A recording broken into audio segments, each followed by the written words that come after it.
Fala galera, tudo bem com vocês? Meu nome é Roberto, você está no Tá em Choque e hoje nós vamos para a nossa quinta aula da segunda parte de revisão de matemática básica, falando sobre propriedades e transformações trigonométricas, tá bom?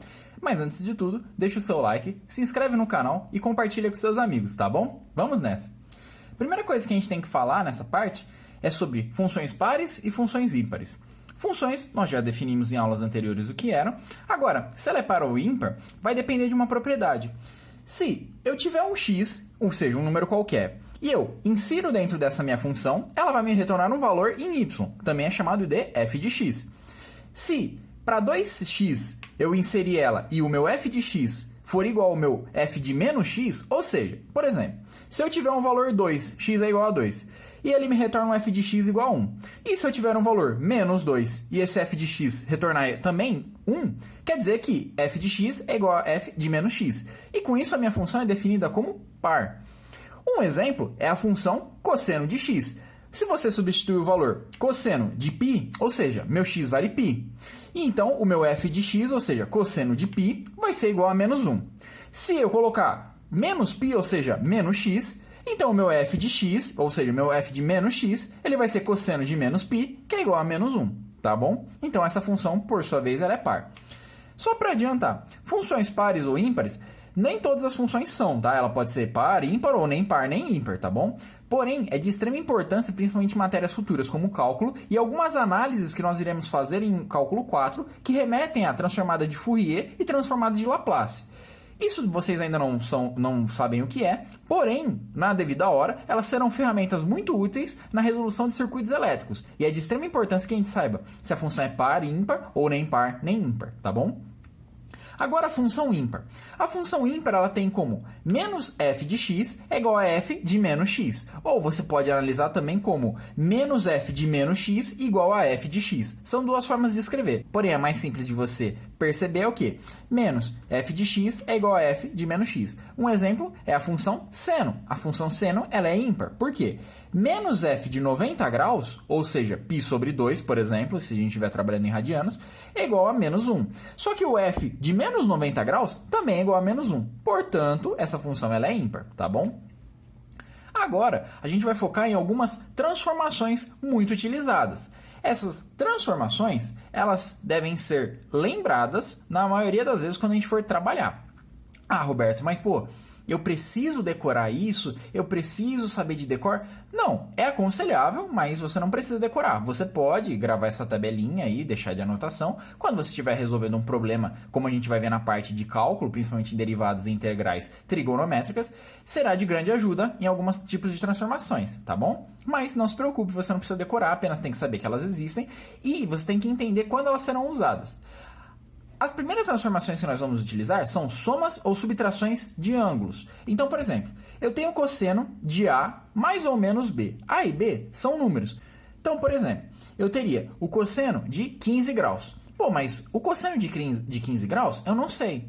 Mas eu sei que o cosseno de 45 menos 30 graus, por exemplo, dá o quê? Cosseno de 15 graus, em que meu A, por exemplo, valeria 45 e o meu B valeria, por exemplo, 30 graus, entende? Então, eu quero saber um ângulo, um cosseno, por exemplo, uma relação trigonométrica de um ângulo, só que eu não sei esse valor. Pô, a partir dos meus ângulos notáveis, que eu sei os valores, eles são fáceis de encontrar, eu posso transformar esse outro ângulo mais difícil na soma ou subtração de ângulos notáveis e a partir disso eu posso calcular. Ah, são todos que eu sei? Não, não são todos, mas isso ajuda em muitos problemas, tá? Então vamos lá. O cosseno de A mais ou menos B, em que mais ou menos é na ordem, tá? Então, por exemplo, eu posso somar A mais B ou eu posso estar fazendo A menos B, tá bom? Então, para o caso em que for cosseno de A mais B, vai ser igual ao cosseno do A, que é o primeiro termo, vezes o cosseno do B, menos o seno do A, vezes o seno do B. Caso a gente estiver trabalhando com cosseno de A menos B, então vai ser igual a cosseno de A, vezes cosseno de B, mais seno de A, seno de B, tá bom? Agora a gente vai falar sobre o seno. A relação de seno é a mesma coisa do anterior. Seno de A mais B é igual a seno de A vezes cosseno de B, mais seno de B cosseno de A. Se for seno de A menos B, vai ser igual a seno de A cosseno de B menos seno de B cosseno de A, tá bom? Se atente a esse sinal aqui, tá bom? Que que é ele que muda. Agora a relação de tangente. Eu coloquei aqui em vermelho justamente para tomar cuidado, tá bom? Então, tangente de A mais B, ela vai ser igual a tangente de A mais tangente de B sobre 1 menos tangente de A vezes tangente de B. Se eu tiver tangente de A menos B, vai ser tangente de A menos tangente de B sobre 1 mais tangente de A vezes tangente de B, tá bom?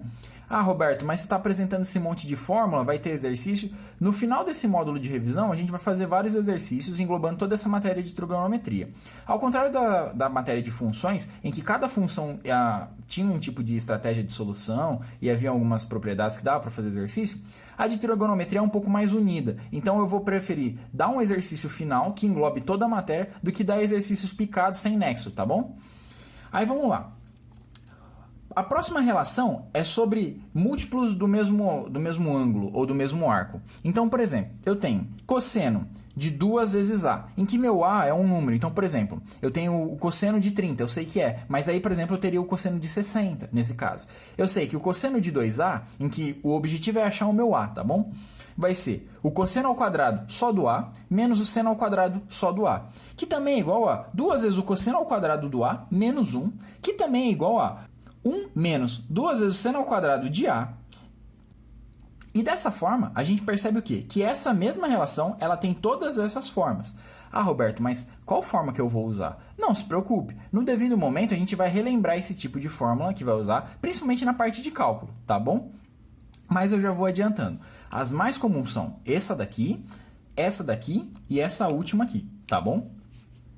Agora a gente tem seno de 2A. Seno de 2A já é mais simples. Em vez de ter 4 relações, né, a gente só tem 2. Que é igual a 2 seno de A vezes cosseno do A, tá bom? E a tangente de 2A é igual a 2 vezes tangente de A sobre 1 menos tangente ao quadrado de A. São relações simples. Anote aí num caderninho seu à parte. Quando a gente for usar em cálculo, eu vou avisar vocês, tá bom? Aí a gente tem as últimas relações, que elas são o quê? Cosseno de x sobre 2 é igual a mais ou menos a raiz de 1 mais cosseno de x sobre 2. Mas por que mais ou menos? Justamente, quando você faz esse tipo de operação, você desenvolve esse negócio, ele acaba caindo numa raiz, e a raiz pode ser tanto positiva como sendo negativa, tá bom? A mesma coisa vale para o seno de x sobre 2. Nesse caso, a gente vai ter mais ou menos a raiz de 1 menos cosseno de x sobre 2. E para a tangente de x sobre 2, a gente vai ter mais ou menos a raiz de... E aí você vai fazer o que? Justamente a divisão entre eles, aplicando a regra de raiz. Fica 1 menos cosseno de x sobre 1 mais cosseno de x. Tudo isso dentro da raiz, tá bom? E, por último, nós temos essa relação. Cosseno ao quadrado de x é igual a 1 mais cosseno de 2x sobre 2. Seno ao quadrado de x é igual a 1 menos cosseno de 2x sobre 2. Seno ao quadrado de x mais cosseno ao quadrado de x é igual a 1. Essa é a relação fundamental da trigonometria, tá bom? E seno de x mais π sobre 2 é igual a cosseno de x. E essa última relação ela está se referindo à aula anterior sobre funções periódicas em relação à função seno e a cosseno. Então, se eu tiver um seno e eu quiser passar por um cosseno, opa, muito simples, adiciono π sobre 2. Já se eu tiver um cosseno e quiser passar por um seno, opa, eu tiro de x menos π sobre 2, tá bom? E isso daqui vai ser muito importante quando a gente estiver estudando corrente alternada na parte de circuitos elétricos. Então, essas duas relações aqui, elas são muito utilizadas, tá bom? Então, essas daqui eu sugiro que vocês lembrem, tá bom? Então, até a próxima aula. Muito obrigado. Forte abraço. Now the world don't move to the beat of just one drum. What might be right for you